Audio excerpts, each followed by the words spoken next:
고난주간 월요일은 성전 척결의 날, 그래서 예수님의 성전을 더럽혔던 사람들을 추방하시면서 내 집은 만민이 기도하는 집이다, 너희가 왜 강도의 굴을로 만들었느냐 꾸짖는 장면이 마태복음 11장, 마가복음 11장 15절 17절까지 기록되어 있습니다. 우리는 하나님의 거룩한 성령이 거하시는 성전입니다. 고린도서 6장 19절 말씀대로 주님께서 우리에게 강도의 소굴이 되었다고 채찍을 들지 않을지 내 삶을 돌아보셔야 됩니다. 화요일은 변론의 날이라고 해서 주님의 가르침이 거의 화요일 날 집중됩니다. 마태복음 21장 21절. 그러니까 제사장과 바리새인들로부터 질문을 받고 이들에게 진리를 가르치셨는데, 이날 예수님은 예루살렘을 바라보시면서 예루살렘아 예루살렘아 외치면서 임박한 진노, 멸망하게 될 조국의 운명을 염려하시는 장면입니다. 또 수요일은 침묵의 날이라고 해서 행적에 대한 기록이 없고 아마 베다니 나사렛 집에서 조용히 지냈을 거다 이렇게 생각하시고요. 이날은 자신과 가장 많은 스스로 고뇌와 친구를 했던 시간이 아니겠느냐 이렇게 생각을 하고 있고요. 넷째 날은 번민의 날입니다. 제자들의 발을 씻겨주신 세족일이라고도 불리고요. 제자들에 의해서 어떻게 보면 초라하게 준비됐던 유월절 만찬, 그리고 예수님께서 제자들과 최후의 만찬을 나누셨고요. 주님을 팔아넘길 가룟 유다의 발을 씻겨주시면서 섬김의 도를 가르치셨고요. 자신이 갈 길을 보여주십니다. 또 서로 사랑하라, 내가 너희를 사랑한 것 같이 너희도 서로 사랑하라고 하는 새 계명을 주시면서 요한복음 14장에서 16장까지 긴 고별사를 남기십니다. 만찬 후 겟세마네 동산에서 기도하시고 내려오시다 체포가 되는 거죠.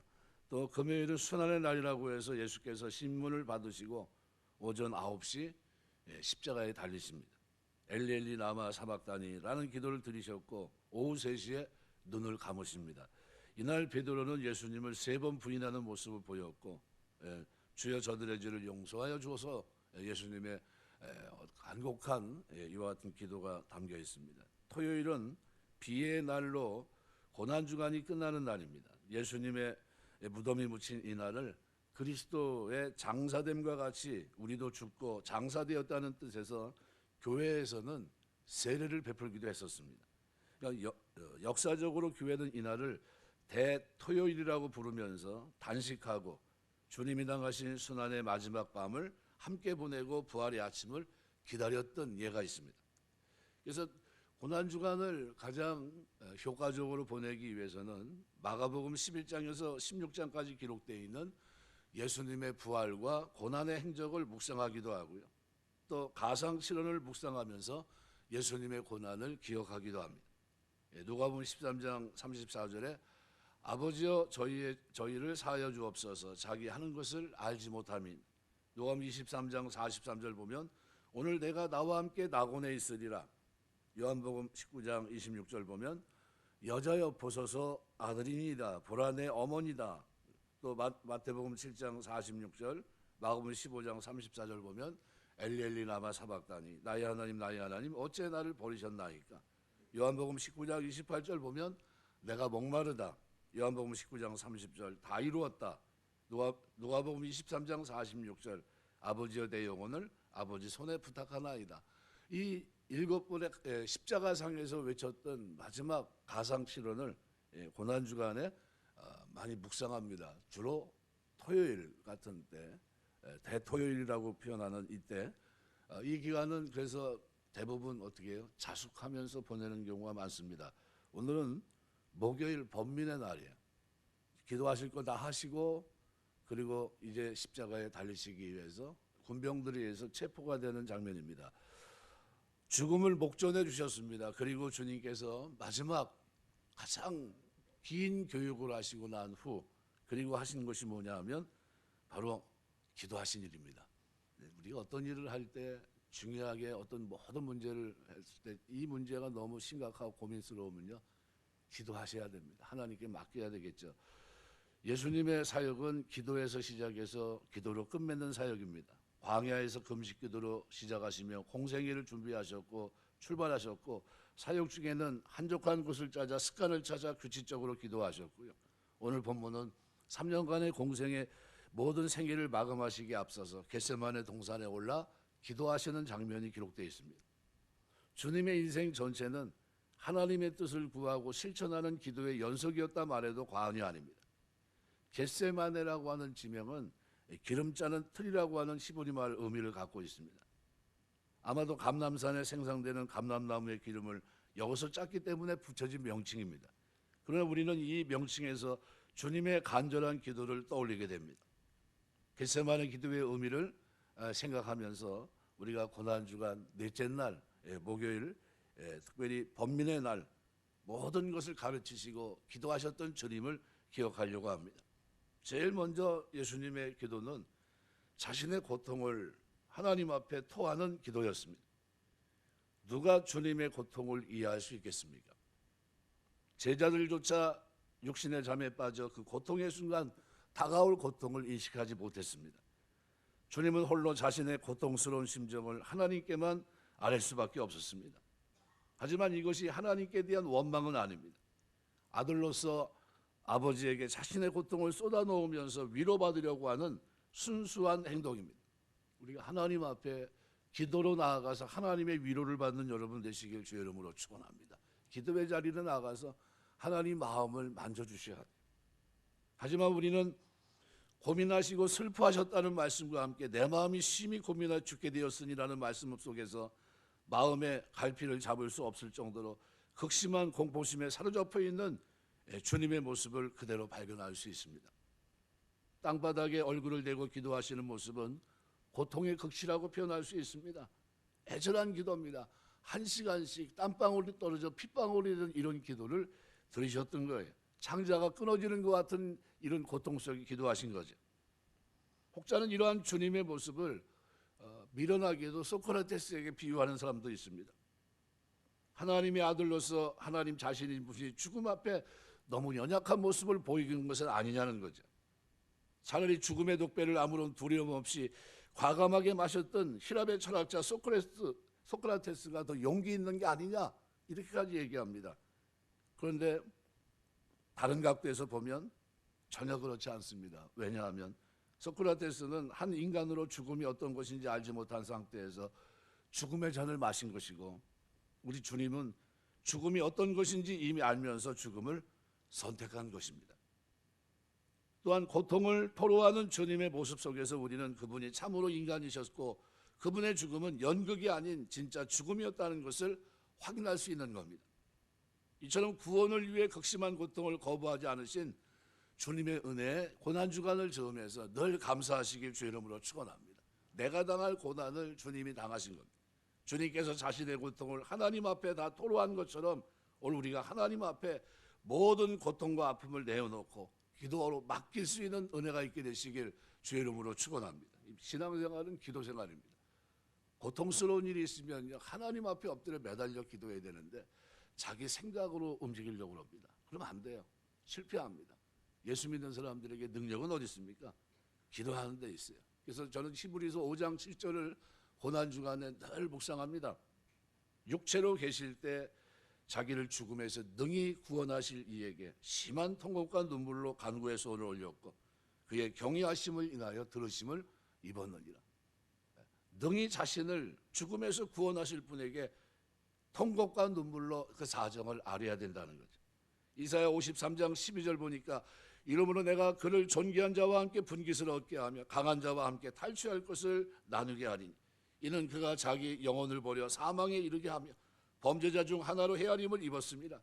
그러나 수상은 그가 많은 사람의 죄를 지며 범죄자를 위해 기도하였느니라 하시니라 그랬습니다. 베드로전서 4장 1절에도 그리스도께서 이미 육체의 고난을 받으셨으니 너희도 같은 마음으로 갑옷을 삼으라. 이는 육체의 고난을 받은 자가 죄를 그쳤습니다 그랬습니다. 우리가 어떤 문제가 있든 그것이 심각하든 그것이 남들이 알지 못하는 큰 번민 속에 잠을 헤아릴 수 없는 고통 속에 있다 할지라도요, 주님의 십자가의 고난을 생각하시면서 우리가 그때마다 하나님께 자신의 문제를 가지고 나가 기도할 수 있는, 그 하나님께만 문제를 쏟아놓을 수 있는, 한나처럼 나의 사정을 통했을 뿐이라 하면서 하나님께 엎드릴 수 있는 이런 믿음의 사람 되시길 주의 이름으로 축원합니다. 두 번째로는 겟세마네 기도는 자신의 고통만 토한 것이 아닙니다. 하나님의 뜻을 구하는 기도였습니다. 극심한 고통의 순간에도 우리 주님은 하나님의 뜻을 구하는 기도를 드렸습니다. 일반적으로 고통이 깊어지게 되면 고통 속에서 벗어나게 해달라고 하나님께 기도합니다. 너무 힘들어서 기도 자체를 포기하는 경우도 왕왕 있습니다. 그런데 자신이 겪고 있는 고난에 대한 책임을 자기 자신이나 타인에게 돌려 원망하기도 하는데, 그러다가 결국은 고난이라는 가시에 걸려 넘어 그 가시에 담겨 있는 하나님의 뜻을 발견하지 못하고 그냥 인간적인 방법으로 살 때가 있습니다. 그런데 오늘 우리 주님은 그 고통의 순간에도 하나님의 뜻을 철저히 구했습니다. 죽고 사는 것 자체가 중요한 것이 아니라 살든지 죽든지 하나님의 뜻을 실천하는 것이 주님에게 있어서는 가장 중요했기 때문입니다. 주님은 제자들에게 나의 양식은 하나님 아버지의 뜻을 행하는 것이라고 말씀하신 바 있습니다. 이것은 삶의 의미가 자신의 욕망을 이룬 데 있지 않고 하나님이 원하시는 바를 알고 실천하는 것에 있다는 것을 밝히신 겁니다. 주님은 죽음의 목전에서도 하나님의 뜻을 구했습니다. 우리가 어떤 고통 당하는 순간에 어떤 행동을 취하느냐 하는 것은 그 사람의 정체성입니다. 고난을 허락하신 하나님의 뜻이 과연 무엇인지 알고자 기도에 힘쓰는 여러분 되시길 주의 이름으로 축원합니다. 이 하나님을 뜻에 구해야 돼. 이 고난 속에서 하나님이 나에게 하시고자 하시는 말씀이 도대체 뭡니까? 나에게 원하는 것이 뭡니까? 주님과 같이 하나님의 뜻을 구하는 기도를 우리가 이 고난주간 즈음에서 나의 기도가 나에게만 머물러 있는 것은 아닌가? 하나님의 뜻을 구하지 못했다면 뜻을 간절히 구해야 됩니다. 히브리서 12장 10절 11절 말씀에 보면 저희가 잠시 자기의 뜻대로 우리를 징계하였거니와 오직 하나님은 우리의 유익을 위하여 그의 거룩하심에 참여케 하시느니라. 무릇 징계가 당시에는 즐거워 보이지 않고 슬퍼 보이나 후에 그로 말미암아 연단한 자에게는 의의 평강의 열매를 맺는다 그랬습니다. 징계를 하나님께서 우리에게 허락하십니다. 버린 사람이 아니기 때문이죠. 징계는 하나님의 자녀들에게 주시는 겁니다. 만일 징계가 아니었다고 한다면 버린 거 내버려둡니다. 유기해야 하는 거예요. 버려둬요. 뭘 하든지 죄를 짓든지 뭘 하든지 자기 멋대로 살든지 관심이 없습니다. 근데 하나님이 징계를 주신 것은 우리를 의의 평강의 열매를 맺게 하시기 위해서, 우리를 평강으로 인도하시기 위해서. 당시에는 슬퍼 보이지만 그러나 이것이 통과하고 난 후에는 나에게는 큰 기쁨이 된다는 거죠. 그래서 우리가 고난당할 때 하나님 앞에 간절히 찾고 기도해야 됩니다. 호세아 5장 15절 보시면 내가 내 곳으로 돌아가서 저희가 그 죄를 뉘우치고 내 얼굴을 구하기까지 기다리리라. 저희가 고난을 받을 때 나를 간절히 구하여 이르기를 그랬습니다. 고난 속에서는 하나님 앞에 기도하는 것밖에 없습니다. 고난당할 때 하나님을 찾고 부르짖어야 됩니다. 시편 22편 24절 보시면 그는 곤고한 자의 곤고를 멸시하거나 싫어하지 아니하시며 그 얼굴을 저에게 숨기지 아니하시고 부르짖을 때 들으셨도다 그랬어요. 우리가 십자가 고난을 지시며 주님께서 그 절박한 순간에 하나님의 뜻을 구하며 부르짖어 기도하셨습니다. 3번이나 기도하셨어요. 땀방울이 떨어져 핏방울이 될 정도의 간절한 기도를 드리셨던 겁니다. 하나님이신 그분이 이 절박한 마지막 이 십자가를 앞두고 주님이 행하신 것은 처절한 기도였어요. 하나님의 뜻을 구하는 기도. 마지막으로 주님의 기도는 순종을 다짐하는 기도였습니다. 주님은 기도를 통해 철저한 순종을 다짐했습니다. 이러한 기도를 하신 주님은 도망가시지 않고 오히려 고난의 장소로 나아갔고 죽기까지 고난을 받으십니다. 주님은 제자들에게 시험에 들지 않도록 기도하라고 권고하십니다. 이 말씀은 예수님 자신에게도 그대로 적용이 되는 것이었습니다. 주님은 완전한 인간이시기 때문에 도중에 하나님의 뜻을 어길 가능성도 있었다는 겁니다. 정확하게 말하면 주님께서는 하나님의 뜻을 거스릴 수 있는 자유가 있는 분입니다. 마치 의지가 없는 로봇처럼 예수님이 십자가에 무조건 달리신 것이 아닙니다. 그것은 무의미한 일입니다. 무슨 얘기입니까? 예수님께서 십자가의 고난을 감당하시기로 자발적으로 결단하셨고 바로 그 자발적인 순종이 하나님께 연락된 겁니다. 3번 반복된 주님의 기도는 무엇을 의미합니까? 시험에 들지 않도록, 아니 시험에 들어도 승리할 수 있도록 자신의 욕망을 꺾고 철저히 순종을 위해 기도하신 것, 바로 이것이 주님의 모습입니다. 어쩌면 주님의 가장 큰 희생은 보혈의 피가 아니라 그가 하나님의 아들임에도 불구하고 비천한 인간으로 철저한 순종을 한 사실 그 자체일지도 모릅니다. 이 고난주간에 주님의 이 철저한 순종을 우리가 본받기를 원합니다. 죽음까지도 불사하는 하나님께 철저한 순종이 오늘 우리에게 있게 되길 주의 이름으로 축원합니다. 순종은 그만큼 중요해요. 히브리서 5장 8절 9절 보면 그가 아들이시라도 받으신 고난으로 순종함을 배워서 온전하게 되었은즉 자기를 순종하는 모든 자에게 영원한 구원의 근원이 되셨다 그랬어요. 아들인데도 받으신 고난으로 순종함을 배웠다는 겁니다. 오늘 우리는 어떤 사람들입니까?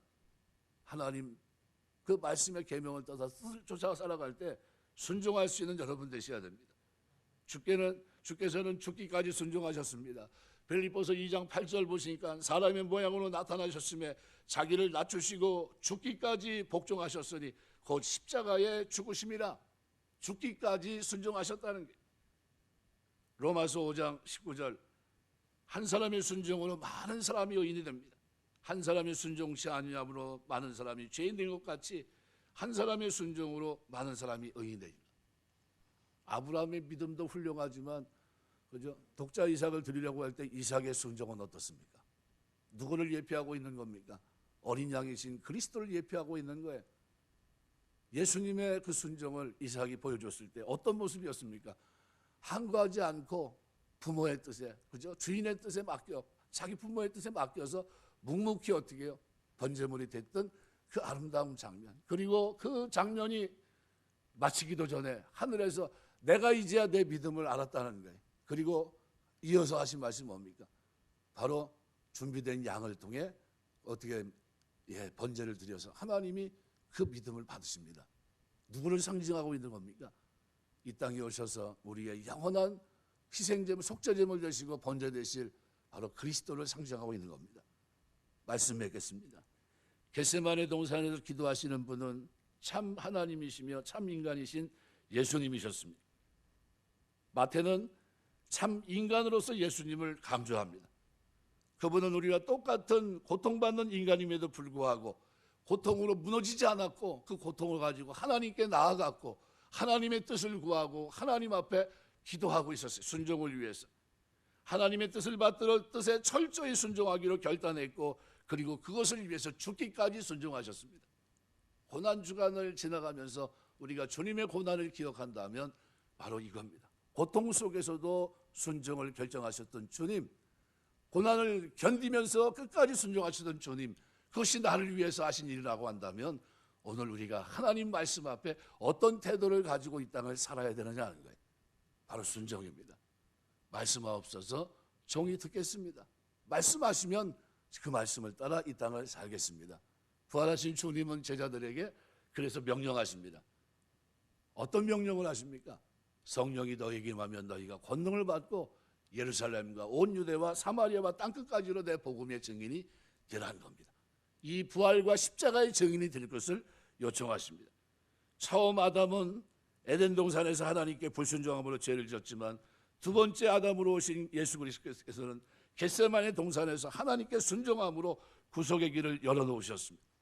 처음 아담의 후손으로 죽을 수밖에 없었던 오늘 우리가 이제는 그리스도 주님의 십자가의 순종으로 말미암아 영생 구원을 얻게 됩니다. 오늘 우리가 이것을 기억한다면 고난주간, 이 고난주간이 내 삶을 돌아보는 시간이 돼야 돼요. 최소한 순종을 결정하셔야 되고요. 그리고 기도하면서 깨어 있어야 될 뿐만 아니라 우리가 이 주님이 이 길을 걸어가시면서 자기에게 주어진 자유의지를 가지고 스스로 자발적으로 그 길을 걸어가셨다는 겁니다. 로봇처럼 움직인 것이 아니라 얼마든지 바른 선택을 할 수 있었고 얼마든지 고통을 벗어나는 결정을 할 수 있었지만 그러지 아니하시고 끝까지 하나님의 뜻을 이루기 위해서 순종하면서 그 길을 걸어갔다는 사실입니다. 그렇다면 우리도 주님 앞에서 십자가 앞에서 결단하셔야 돼요. 이제는 죄에 대해서 죽은 자요 의에 대해서는 산 자로 살겠습니다. 어떻게 됐든 제가 하나님 말씀 앞에 순종하는 자로 살겠습니다. 이런 고백과 결단이 있는 고난주간이 되어야 될 줄 믿습니다. 그런 은혜가 저와 여러분의 걸음 속에 믿음 생활 속에 늘 충만케 되시길 주의 이름으로 축원합니다. 기도하겠습니다.